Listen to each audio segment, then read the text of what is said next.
ఈరోజు ఆదిలాబాద్ జిల్లా జైనత్ మండల గిమ్మె గ్రామంలో భవనిమన కార్మికులతో సమీక్షించి నిర్మాణ రంగంలో పనిచేసే కార్మికులు, తాపీ మేస్త్రి, వడ్రంగులు, electrician, tiles and marble, painter, rod benders తదితర రంగాల్లో పనిచేసే కార్మికులందరూ కూడా ఈ గిమ్మె గ్రామంలో చాలామంది కార్మికులు నివసిస్తున్నారు.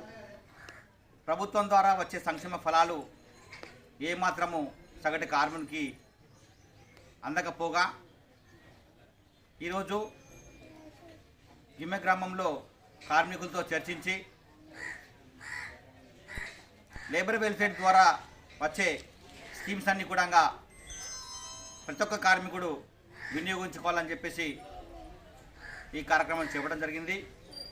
రాబోయే కాలంలో జైనత్ మండల్ మహాసభ జరపబడుతుంది. ఆ మహాసభకు గిమ్మె గ్రామం చుట్టుపక్కల గ్రామాలందరూ వాళ్ళు కూడా అధిక సంఖ్యలో ఈ మండల మహాసభకు పాల్గొని ప్రతి ఒక్క కార్మికుడు ప్రభుత్వం ద్వారా వచ్చే సంక్షేమ ఫలాలు వినియోగించుకోవాలని చెప్పేసి మన కమిటీ పిలుపుకోవడం జరుగుతుంది. ఈరోజు కార్మికుడికి సరిగా ఉపాధి లేక రేట్లు ఆకాశాన్ని అంటే విధంగా ఉన్నాయి కాబట్టి కార్మికుడు సరిగా వేతనాలు లేక రోజువారీ కూలి లేక ఇబ్బంది పడుతున్నారు. మైగ్రేషన్ వర్కర్స్ వలస కార్మికుడు రావడం మూలంగా లోకల్లో పనిచేసే కార్మికులకు, స్థానిక కార్మికులకు సరిగా పని లేకుండా పోయింది.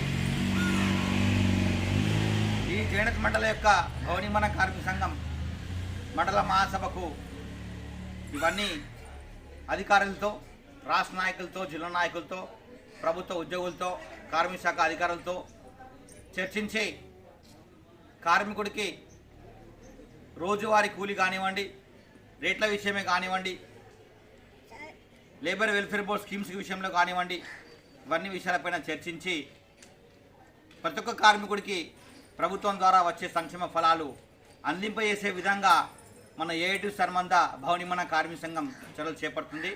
కాబట్టి ఈ జరగబోయే మహాసభకు నిర్మాణ రంగంలో పనిచేసే కార్మికులు జైనత్ మండలం, గిమ్మ, ఆకోలి, చెనాక ఈ చుట్టుపక్కల గ్రామాల నుంచి భవనిమన కార్మికులు అధిక సంఖ్యలో పాల్గొని ఈ మహాసభని విజయవంతం చేసి కార్మికుడు ప్రతి ఒక్కరు కూడా లబ్ధి పొందాలని చెప్పేసి విజ్ఞప్తి చేయడం పడుతుంది. భవనిమన కార్మికుల ఐక్యత, బిల్డింగ్ వర్కర్స్ యూనియన్.